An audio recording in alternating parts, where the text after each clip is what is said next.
You don't need an MBA, you don't need a rich uncle, you don't even need a business idea. What you do need is a roadmap. And today, I'm handing you the playbook I wish I had when I was sitting in my corporate job, trying to figure out how to go from employee to entrepreneur. From working my ass off to buy my executives new Ferraris, to now working my ass off to have my life, my vision, my family provided for. Today's video is the step-by-step roadmap to go from being a six-figure employee to a 7 to 8-figure business owner this year. And for anybody brand new to this channel, I've helped hundreds of people leave their corporate jobs using this exact path and framework I'm about to walk you through. And by the end of this year, we'll probably be doing about $1 million a month in top line revenue across our acquisitions and core businesses. So today's video is broken down into 6 sections in sequential order. Part 1, acquisition mindset. 2, acquisition criteria. 3, acquisition funding. 4, acquisition deal finding. 5, acquisition diligence. In part 6, your first 90 days as a business owner. Yes, guys, we're actually talking about what happens after you close the business, which for some reason nobody wants to talk about. All right, guys, so for this video, we're going to combine a decade's worth of private equity and acquisition knowledge into a freaking YouTube video. So I'm going to try my best to give you enough information to be dangerous, while also understanding what the hell I'm talking about so you can go out in the real world and apply this today. So if you get value from this video, it is your obligation, please and thank you, to share it with 3 to 5 people going through the same exact process. And of course, hit that like button, subscribe to the channel, and leave us a comment below. It genuinely helps more than you know. So let's get into it. Part numero uno, the acquisition mindset.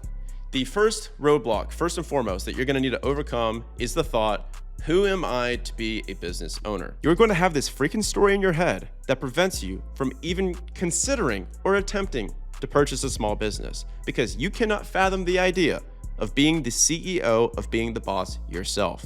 And even worse, for those that do end up pursuing acquisition, what you'll do is buy a tiny, super shitty business that is entirely too small.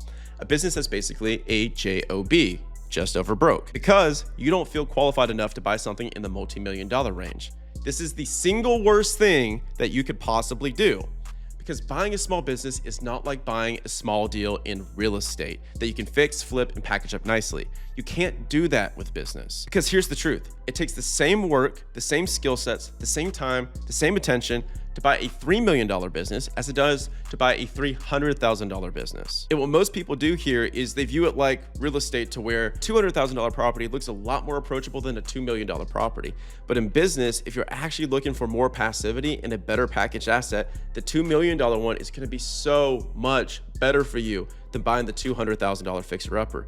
We do not want to do this. It's the number one mistake I see real estate investors making that come into business acquisition. So what we want to immediately get into is that 7-figure mindset in that 7-figure deal flow.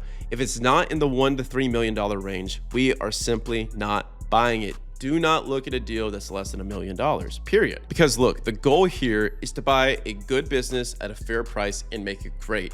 We do not buy crappy businesses and try to make them good. I promise you, you are not God's gift to entrepreneurship. Please do not try to play this game on hard mode. So again, tattoo this on your forehead.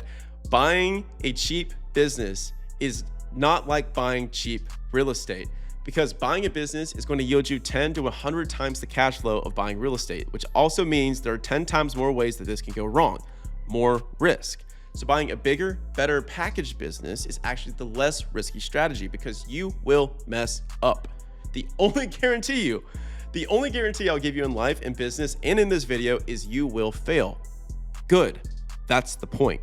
So the goal is to have a business that's good enough, with enough cash flow and profit to survive your failures. This is how we improve. Just like going to the gym, if you're building a muscle, you want to take your muscle to failure so that it tears and it grows back stronger. Same thing with your entrepreneurship skills. Now, here's what we're gonna do. If you're still unsure that you're capable of doing this, grab a piece of paper right now or open your notes app in your phone. Write down everything you've accomplished in your corporate career. Every single skill, every accolade, every major project. I'm so serious. Take out your phone right now, pause the video, do this. It literally will change your life and change your mindset right now. Once you do this, and you can see what you've accomplished in your corporate career, because I guarantee you that you're not somebody just getting started out. I guarantee you that you're not somebody that has no skill sets watching this video. If you're watching a video like this, it means that you are an ambitious person that has bigger and better goals for your life. And most likely, if you're watching my channel, you're where I was before I started buying businesses, which I was in a 6-figure sales job, knowing that I could do better than the people writing my paycheck. And if you don't believe that, pause this video and go work on your skill sets. This probably isn't the video for you. But for most of you, you're gonna write that list out and say, damn, I'm better than I freaking thought. So give yourself some credit and freaking believe in yourself. Because that guy at the country club, doing $20 million a year from his tree trimming company, he's not smarter than you. He's just dumb enough to believe in himself for decades. So please adopt that mindset now. That takes us to part number 2, acquisition criteria. So what we're going to do here is we're going to break our business buy box into 2 distinct sections, qualitative and quantitative. Your business buy box is going to be the set and list of parameters that we're using to say yes to a deal versus no to a deal. So this is going to be everything from the price to the profit range to the geographic location. If you live in Kansas and you don't want to buy a business and move to California, that's going to be included in your buy box. So the buy box is what we use to say yes or no to a deal. And how I like to break down my buy boxes is in 2 different sections. So I call them qualitative and quantitative. Qualitative means more feelings-based, and quantitative means more numbers-based. The 2 qualitative questions I'm looking to answer. Number 1, will this business actually support the lifestyle I desire? I had a guy in our Action Academy community say, I just quit my job, I'm ready to go, I want to buy a business. And so I asked him what he wanted his life to actually look like post-corporate. He said that him and his family wanted to travel a lot, which is what most of you watching are probably wanting to do. And that's what I did. I quit in 2022, and 6 months out of the year, every single year for the last 4 years, I travel the world. And the other 6 months, I'm home at Austin. So every business that I build or buy, I do because I wanted to support that lifestyle of me being able to travel. So if it's something that requires me to be in person, I'm not buying that company or I'm not building that company. And so back to this guy, the business he was sending me required somebody on site in person every day. It was very much an owner operator business. And that person was about to be him. So had he bought one of those businesses, he would have been more tied down than when he was working a job with 2 weeks of PTO. Does that make sense? So ask yourself, does this business support my lifestyle goals? Question number 2, is this business complementary to my current skill sets? For some reason, nobody asked this question and nobody talks about this, but here's what this looks like. I'm really good at marketing and sales. Operations, systems, management, I could do them, but they're not my strengths. So for my buy box, I'm looking for a business that's already operationally sound. They have a great back end, they have great systems, they have great processes, they have managers in place managing the team. Businesses that I buy are normally doing $1 to $3 million per year of word of mouth revenue. So this means that they don't have a sales team, they don't have a marketing team. Literally the product and the delivery is so good that they're already doing millions of dollars without sales and marketing, which guess what I'm good at? Sales and marketing. So that's my perfect business to buy. The opposite also applies if you're not a sales and marketing person. If you're not a sales and marketing person, and maybe you're a systems or data engineer, or you're somebody that really likes numbers, spreadsheets, back-end processes, and managing people, leading people on the back-end team, what you would do is you would buy a business that's crushing it in marketing, branding, sales, lead flow. Because now you can come on the back end and make those leads worth more money. Because business at its core is literally just 2 functions. How do you drive the price that it costs to acquire a customer down? And how do you drive the value that a customer is worth to you up? That is business overall. This is called your CAC and your LTV, cost to acquire a customer, lifetime value. An example of this is I bought a service business in Kansas City doing about $1 million top line through word of mouth alone. 0 advertising, 0 sales team, 0 marketing, just word of mouth. So now my operators over there hiring sales teams, training sales teams, building out marketing. That is a value add perfectly catered to our strengths. Look, because at the end of the day, buying a business is a new skill. This is a new thing for you to do. And you don't want to do 2 new at one time. All right.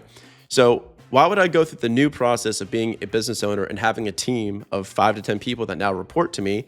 Well, I'm also trying to learn sales and marketing if I'm not good at it. I'm also trying to learn back-end systems and management when I'm not good at it. Does that make sense? So you want to just be able to come in day one and be able to crush it and know exactly where you add value to the business. Now, let's go to the quantitative buy box. This is going to be the numbers, the data, the decimal points. We're going to be looking for service-based, boring, cash flowing businesses that are not going to be easily replaced by AI. Ones that can be enhanced by AI, but not replaced. I personally love businesses I can describe on the back of a napkin. Stupid simple business models where anyone can come in and run the thing. I also steer clear of businesses that require a specialty license like plumbing or HVAC. Unless you have somebody on your team with that background, otherwise the employees with 10 years of experience in that trade is just, they're not gonna respect you as much. And also anything with a specialty license, they're gonna kind of try to hold you hostage a little bit. It's just the reality. So to make things simple, here's what you wanna target for your revenue. $1 to $3 million top line is probably going to be a wonderful buy box for most people watching this video. Your profit target, which is going to be called SDE, seller discretionary earnings, is going to be between $300,000 to $600,000 per year. Again, a wonderful range for anybody that's probably watching this video. This margin gives you a room for yourself, a potential capital partner, a potential operating partner, new hires, and still allows you to clear a six-figure income from the deal. It also gives you margin for error because I can almost mathematically guarantee that the seller is understating and underselling the amount of time and energy that they are putting into the business. A good rule of thumb here is take your desired annual income times 3, and that equals your minimum SDE. So if you want to take home $100,000 a year, do a business, buy a business that's doing $300,000 of profit. If you want to take $200,000 a year, buy a business that's doing $600,000 of profit. Pretty easy rule of thumb. It's not a hard and fast rule, but it's a good margin of error for you to operate in. So again, another thing I'm looking for is located near you, preferably within an hour to 90-minute drive, especially for your first business. Look, you can buy a remote company as your first acquisition. I wouldn't recommend it if possible. I like being in the trenches with my people or having an operator that's in the trenches with your people, especially for the first 90 days. But it's not a nice to have, it's not a need to have, but it for sure is a nice to have. You also want to see growing profit and revenue. If a business is not growing, it's dying. If a seller or broker tells you that revenue is declining because the owner took his foot off the gas to package it for sale, do not buy the business. This is the biggest red flag there is because this means that the business is completely dependent on the owner, which means you're buying a job. So this is a great rule of thumb. Like, this is just free game, literally, is if they're like, oh yeah, no, the owner just took the foot off the gas because he's packaging it for sale. Most people would just overlook that, but no, it literally means, oh, well, the revenue is dependent on the owner then. No bueno. Another item we're looking for is good employee tenure. So you want people that have been there 3 years of financial statements minimum. If they can't provide that, I'm not buying it. I want to know who's running the company. If it's the owner themselves, we want to proceed with extreme caution. I want decent profit margins. I want 20 to 30% margins. I wouldn't buy a manufacturing business at like 10% margins. That's my first deal. That's a razor thin margin for error. I want a diversified customer base. I don't buy a business that's concentrated across a handful of big customers because the moment the customers find out that the ownership changed, they are going to come and renegotiate the deal. So think of like healthcare, government contracts, public schools. If you come in day one and you have one customer that's doing 25% of your revenue, like, they're gonna freaking take you to town, man. Like, it's gonna be a bad time. So what you want is what I call sharks and minnows. If you have a customer doing $100,000 a year with you, make sure that you have 10 other minnows. This would be a shark. Make sure that you have 10 other minnows doing $10,000 each, if that makes sense. So you just wanna have balanced customers. It's good to have big customers. Just have an appropriate aggregate amount of smaller customers to right size the ship and balance things out, if that makes sense. So anything else that's too concentrated is a giant red flag. Literally, the last 5 minutes that I just gave you of knowledge alone will put you ahead of 90% of people looking to buy a small business. Just this stuff, 100% for free. That will remove 60 to 70% of your risk profile. Part number 3 is the acquisition funding. Here, I'm gonna walk you through 4 ways to fund a small business and action steps you can take today to prepare for these 4. Way number 1, SBA loans. So think of this like a mortgage on a business, like Fannie Mae or FHA. 10% down, the bank finances 90%. We've done this for several of our acquisitions. It's the bread and butter, it's the default path. The SBA process takes significantly longer than option 2, but the upside is that the bank is going to underwrite you and your business like crazy. So if your business passes SBA underwriting, it's probably a better packaged deal. Still not guaranteeing it's a perfect deal, but it's an extra set of eyes in underwriting on your deal. For additional context, SBA could take 90 days or more. And what the lender is going to require is tax documents, income statements, pay stubs, business financials, and a business plan for how you're going to improve the company. You can also get pre-approved before you even buy a business. Simple rule of thumb, $1 million business, expect to bring $100,000 down. So if you're listening to this and you already have $100,000 ready to go, you could buy a really decent business today. You just need to know how to do it. Again, I'm going to give you guys a bunch of free game here, but if you actually want to learn how to do this, go to actionacademy.com, where you can go in the show description. You can see like, this is what we help with, literally like step by step. We have 600 members that are doing this right now, step by step, and we'll hold your hand and help you do it. But let's continue on with the video. Way number 2 is going to be seller financing. Either it's an off-market deal and you want a quick close on your price and your terms, or you're going through the SBA process and need the seller to carry a little bit of the payment to help you qualify for the loan. You always try to negotiate at least 10 to 20% seller financing in a deal. Why is this? It's because the single most important factor in funding, and I want you to write this down, is 4 letters, DSCR. This stands for your debt service coverage ratio. It's the ratio of monthly profit coming in versus the monthly debt payment going out. Because again, remember, if you're buying $1 million business, you're putting 100 grand down, you're taking on debt of $900,000, either to the US government, SBA, or to the seller directly. So when you think of DSCR, the simplest way to think about it is just for every dollar of profit, what percent of that dollar is going to debt payment? So at minimum, we want a 1.6 to 1.7 DSCR. What we aim for is a 2x DSCR.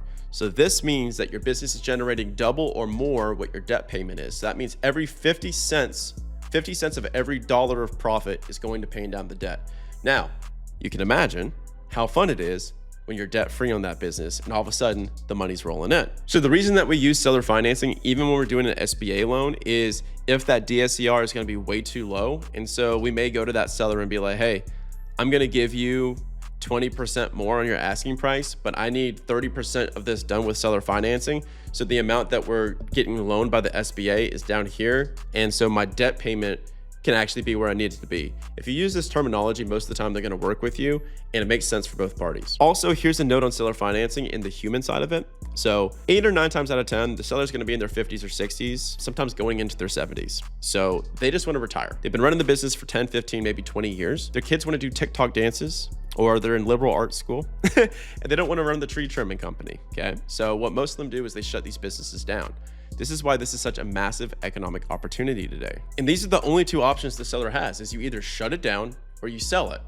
And remember, this is most likely their first time ever selling a business. It's your first time buying a business, but it's also their first time selling a business. They have emotions going through their brain too. They're freaked out. They're nervous. They're scared. They're not from private equity. They don't understand all of these terms that you're throwing at them, like buy box, SDE, profit. Like, look, talk to them human to human. They're trying to figure this all out as you are, and you've got the brokers and the lawyers and the CPAs and all these intermediaries in between.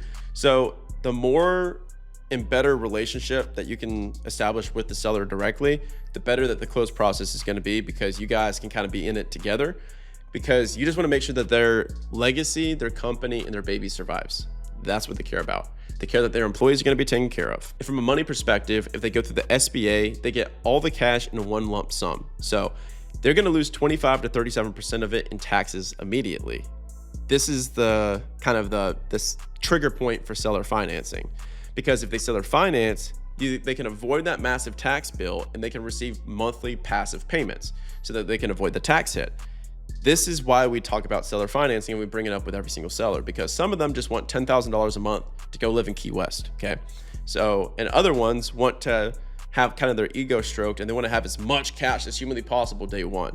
So you need to figure out why your seller is selling and really, really hammer them on that, because this is what influences the offers that we're submitting. This is where we align interest. So the 3 levers in seller financing negotiation are price, duration, and interest rates. Because look, at the end of the day, it's the Wild West. You can make seller financing whatever you feel like making it. You can do whatever length, whatever terms, and whatever rate that you want to do. So if they're hell-bent on price, then you will give them the price that they want, but now you get to negotiate the terms. If they're hell-bent on terms for the length, then you get to negotiate the price. So don't ever let them have all 3. So it's price, rate, and terms. Your price, my terms, or your terms, my price. And yes, you can buy a business with $0 down through seller financing doing this. Yes, it's worth knowing how. So one last note, if a deal is listed on a brokerage site like BizBuySell, or you're going through a broker, don't lead with, hey, can they do seller financing 0% down? This is what everybody does. That's a rookie business buyer. The broker's going to immediately peg you as a newbie, and they're going to just not talk to you. So seller financing is something you negotiate on the back end during due diligence. Now, if it's an off-market deal, then yes, the conversation can happen earlier. So way number 3 is going to be investor partnerships. This is how most businesses actually get bought, and honestly, I love it. So doing it with partners means shared risk, which mitigates the downside. There's 2 different types of partnerships. Complementary skill partnerships, where you bring sales and marketing and your partner brings systems and ops. You always want to partner with your opposite. If 2 people are on a deal doing the exact same thing, same roles, same skills, same responsibilities, one of you isn't needed, okay? So this is going to be called a complementary skill partnership, an operating partnership. The next type of partnership is going to be called a capital partnership. This is where you bring the deal and the operating ability, and the capital partner brings the money, mostly the 10% down payment that you're going to be given to the SBA. Here's the structure that I recommend. If somebody's coming in as a capital partner, you want to present to them probably a 20% minimum cash on cash return. You want to make this a stupid no-brainer decision because they need to decide why they want to invest with you in a business which is riskier than doing real estate or doing just S&P 500, right? So if a capital partner is going to bring 10% down for the down payment, then you can either give them 10% or 15% of the total deal in profit share, okay? So the 15% is an extra 5% equity kicker because it's your first deal and you want to be like, hey, I want to make this really worth your while because you're taking a bet on me. And so I'm going to give you an extra 5% profit share, extra 5% equity. That's a no-brainer deal for somebody. And so you maintain 85% of the freaking deal in profit with no money down from your side. This is awesome. And this is what I do for most of mine. I am the capital partner on a lot of these. And normally I'm looking for anywhere from 15 to 19% of the deal. The most important document in this process in partnership is the operating agreement. This is not a document about what happens when everything's going right. This is your prenup. You're going to be sitting with a lawyer and going through every single ugly scenario. What happens if a partner disappears? Who buys them out? At what price? What are your terms? Who makes decisions when you disagree? Who controls what you do if you get sued? You got to get this document right. Please do not skip it. I learned from Gary Keller. He said, operating agreements should be called disagreements because the only time that you're going to read it is when you're fighting with that son of a bitch. And so I agree with that. Same thing is like, going through this process should not feel good. You should not chat GPT this. You shouldn't AI this. You should sit with a lawyer and literally go step by step how to do this. Because if you don't do it, what's to stop your partner 3 years deep to just be like, I don't feel like doing any work anymore. They got 50% of your deal, okay? So we fix all of this in the operating agreement. You are responsible for this, this, this, and this. If you do not do this, here's the process for you to be removed from the company. Here's how you get bought out, at what valuation, in what terms. All of this is set in the very, very beginning. Again, this is like really insider baseball. This is a lot of stuff in this video, but I'm giving you guys like a lot of stuff that you need to get dangerous here, which takes us into part number 4. How do we find the deal? So this is the deal finding flywheel. Now that you have your mindset locked in, your buy box clear, and your funding game plan ready to go, the deal finding process becomes significantly smoother. Here's the thing. If you're looking for years and analyzing thousands of businesses, but you don't know which one you're looking for, there's no way that you're going to find them. Same thing with dating. If you don't know who you're looking for in a girlfriend or a boyfriend, 1,000 first dates is pointless. So whenever you're talking about this, think of it like a machine. You want to build a process, a system, to where every single day you have a process and time blocked in your calendar to look for deals.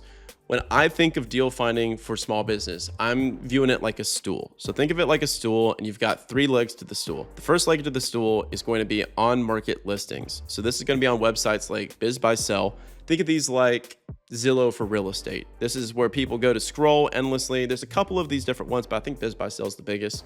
That's where people go to post their listings, post businesses. This is where you can get a lot of reps and a lot of practice speaking to brokers, analyzing deals, asking for information, and beginning this part of the process, which takes us to the second leg of the stool, which is going to be brokers. So business brokers are compensated off of the deal selling. So they get paid their commission on the sell side. They're the ones that take the deal to market, and now it's their job to find the best people possible that they think that are capitalized, competent, proficient, clear on their goals, and they're going to close the deal fast. All right. So before they post it to BizBuySell, they're going to send it out to 50 to 100 people in their email list that they have labeled as that type of buyer persona. Okay. So these are called pocket listings. And this is like the list that you want to be on. So when you're going on BizBuySell, what you want to do is you want to look for that top 20 to 30% of brokers that are posting all the listings in your local market. And you want to have a weekly freaking cadence with those brokers. You want to be texting them, calling them, emailing them every single week, every single day, every single week, every single day. And most importantly, when the broker responds to you and they start sending you deals, you need to respond to the deal immediately, very, very fast, because you need to tell them exactly, oh, this is a home run, this is a base hit, or hey, this is why I don't like the deal.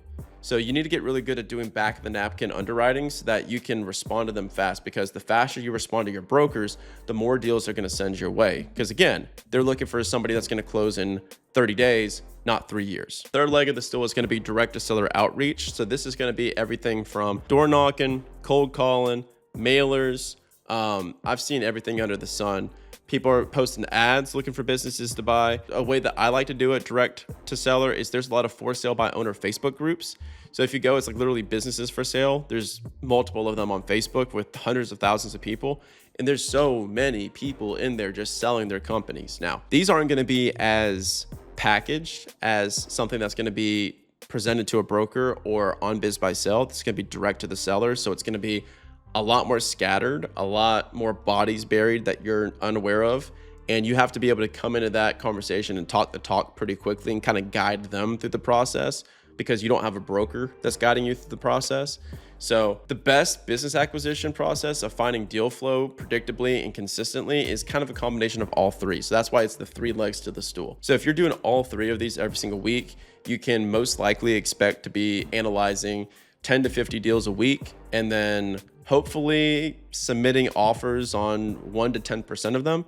A good rule of thumb when it comes to acquisition is essentially going through 100 deals, fully underwriting 40 to 50 of them, submitting offers on maybe 10 of them, and then hopefully you close on one. So kind of 100 to 1 is a good frame of reference, rule of thumb for you to start with. Which takes us to part 5, the due diligence checklist. So when you submit an LOI in a business, it's like walking up to somebody at a bar and getting their number. It's like having a drink. The LOI is literally saying, which is letter of intent, another word for offer, is saying, hey, like, I like this, I want to buy this, pending all of the numbers being exactly what you say they are. So when we submit the LOI, we're going in at face value that they are telling the truth. Everything that they say is accurate.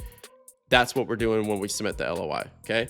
Now, diligence is the process where we're gonna go look behind the door, look under the hood, and see what's actually going on in the business. So for diligence, we're doing a lot of things, but here's a really easy 5-part framework that you guys can utilize just to have like a 30,000 foot understanding of diligence, okay? Number 1 is we're auditing their financials. So 3 years of trailing financials. This means 3 years of balance sheets, 3 years of P&Ls, profit and loss statements, 3 years of tax returns, no exceptions. And here you're gonna have what's called a quality of earnings report. So you're gonna go get this professional that's called a quality of earnings professional, and then they come in and they're auditing these to see if there's any discrepancies in the books. The next phase of underwriting is operational underwriting. So who's doing what? Daily responsibilities, org chart, reporting structure, tenure. You need, as I like to say, a chest to poke and a throat to choke for every single function in this business. You want to read between the lines here. The seller's going to tell you one thing, the broker's going to tell you another. Your job is to find where the bodies are buried, because I guarantee you every single business has bodies buried in the dirt. I guarantee they exist. So your job is to make sure that they're your flavor of bodies and they're your type of problems that you're comfortable with solving. All right. So you don't want to have any bodies buried that you're like, that one is a too big of a red flag. I'm out. An example of a body buried is what if they have active lawsuits against them that they're hiding from you?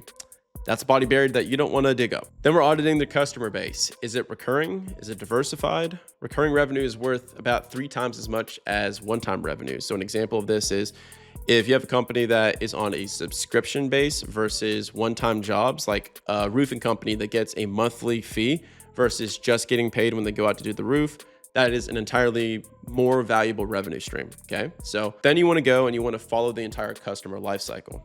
How do you get customers? How do you convert customers? How do you retain customers? How do you upsell customers? This is really what we're looking for in the customer base. Another thing that we're looking for is the competitive moat. What makes this business defensible? How do they position against existing competition? How do they protect themselves from future competition? A business with a weak moat, like car washes, which are popping up freaking everywhere, is something I currently steer clear of for that exact reason. And number 5 is risk. Every business has risk. We just need to figure out what's our flavor of risk. And so there's several different types of risk here. The biggest one that you're gonna run into is key man risk. So how dependent is the business on the owner, the key man? If the answer is very, that's a problem. We're not gonna do it. So this is number 1 thing we're looking out for is to what degree is the business dependent on the owner, okay? Number 2 is key employee risk. Are they family members of the owner running operations? Because the moment the sale closes, that person's gonna quit. They're gone. Or they're going to be a massive pain in the ass. So do not do this. Do not buy a business where critical roles are filled by the seller's family members. Industry risk, don't buy a declining industry, and especially something that's going to be taken out by AI. Like if it's going to be something taken out by AI, don't buy it. Buy something that's just boring, repeatable, something that's been around for years and it's going to be here for years to come. Another risk is data room risk. Do they have clean audited financials? With seller financing, you're often not going to have this. So you're going to need to come through this with back and napkin stuff. So all their receipts, all their stuff are probably going to be on paper and like in Google Sheets. And so you're gonna have to comb through this with a fine tooth comb. All right. Another one is economic risk. You don't want to buy a business that's adjacent to a macro sector that's trending downward. For example, right now, I don't want to touch a business depending on multifamily development, because right now multifamily development is going down and I don't want a company that's building these right now. There's also so many more different types of diligence. So you're doing legal diligence, operational diligence, contract diligence, insurance diligence. There's a lot of different diligences to do here. And that's why it's really critical that you have people that are in your corner that have been there, done that, gotten the t-shirt. And also you have a legal professional, you have financial professionals, you have an entire deal team that's helping you go through this. And this is not something that you want to do on your own. So I don't buy a business without getting eyes on it from business partners and mentors on the deal first, period. For the closing timeline, here's what you can realistically expect. So for months 1 to 3, you're kind of learning the game. So this is building your buy box, getting familiar with deal structures, underwriting, LOIs, stuff like this. How do you structure offers? How do you negotiate? Takes you a solid 1 to 3 months to get really good at this. And this is coming from our Action Academy community where we do this full time. And we've had over 600 people go through this. This is just our data, what we've seen to be true. None of these are hard and fast. This is just what I've seen from helping hundreds of people do this. 3 to 6 months is going to be where you're actually getting the acquisition machine running, where you're getting the brokers, you're getting the deal flow, the underwriting, the offers. That's going to be a solid 3-month process minimum. Sometimes you get lucky, sometimes you don't, but again, we're just trying to buy one deal in a year. All right. So it just needs to make sure that it's the right deal. Once you get to month 6 through 9, this is where LOIs start getting accepted. You start going through due diligence, probably 2 to 3 times before a deal crosses the finish line. So this is the process that takes normally 60 to 90 days. And it's just like the longest 90 days of your life. But each time you learn something new. In month 9 to 12 is when you close on your first business. So again, diligence is going to probably be 90 days after the accepted LOI, sometimes longer, rarely shorter. Seller financing, though, can speed things up a lot. But we've had people take 12 months. We've had people take 16 months to find the right deal. We've had people do it in 4 months. So there's a giant variance of how this works. We're just giving you averages from what we've seen over hundreds of people. And so lastly, in closing, to kind of wrap things up, you get to the closing table, you sign all the documents, you sign on the line that is dotted, and now you're a business owner, right? So I'm going to make many, many videos on what to do your first 90 days after buying a business, but I'm going to give you a really quick kind of snapshot timeline, some things to look out for. Leading up to closing, your closing date is guaranteed going to get pushed.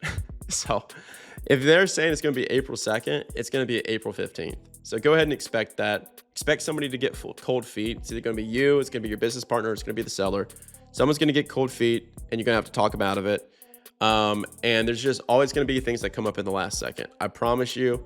The one thing, I think it's like all my friends that have children, they're like, it's like giving birth. You have this birth plan and then you're pregnant, you go to the hospital, never happens like you think it's going to happen. So same thing with closing the business. The first thing that you want to do after you close it though, shut the hell up. Don't be God's gift to entrepreneurship. For 90 days, you are like a 5-year-old. You're like a toddler asking questions. You are really, really, really effing curious, okay?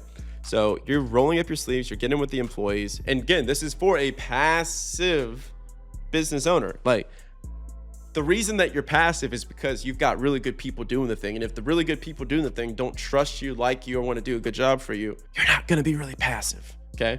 So first 90 days, you're meeting everybody. You're shaking hands, you're kissing the babies. You're asking questions. How does this happen? How does this happen? What about this? What about this?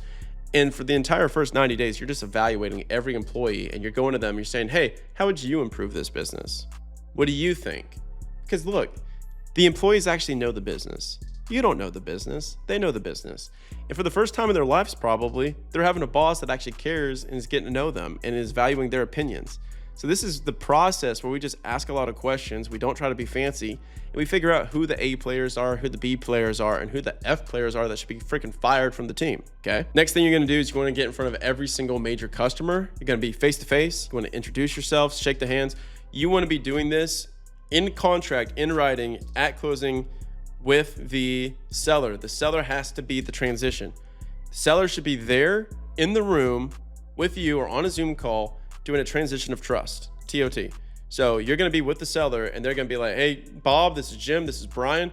Like, meet each other. I'm going to be giving the business to him. He's going to be rolling it out and he's going to be taking it over. You're in good hands. Okay. So like super important is you need customer introductions. Another piece of advice we give is you want to document and build workflows for how everything's are done, because most of the time it's in people's brains or it's just like written down on paper. And so we use this app called Miro, a website called Miro, to build out the visual SOPs and workflows. So by the end of the 90 days, you should have employees who know, like, and trust you. You should have really good understanding of the workflows and processes, and really good understanding of the gaps that you both expected and were unexpected that you can now fix in the business. And that, ladies and gentlemen, is enough to take you from 6-figure employee to 7-figure entrepreneur.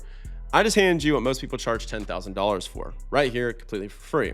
If this video helped you, do me a favor. Hit the subscribe button right now, because this is what we talk about every single week, 2 videos a week. We go this deep: acquisition walkthroughs, deal breakdowns, member success stories, everything in between. You do not want to miss what's coming up next. And if you're ready to have your hand held through all of this, if you want coaches, capital partners, operating partners, mentors, community of people that are doing this alongside you, that's what we do at Action Academy. You can go to actionacademy.com or click the link in the description, top comment below.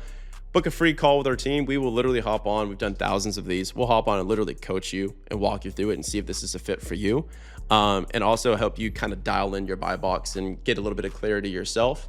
So we'll talk about your goals, your vision, what you're doing currently for your job, and we'll see if it's a fit. So guys, thank you so much for watching this video. Again, like and subscribe to the channel. It helps more than you know, and leave a comment if you got some value from this. Thanks so much, guys. Talk soon.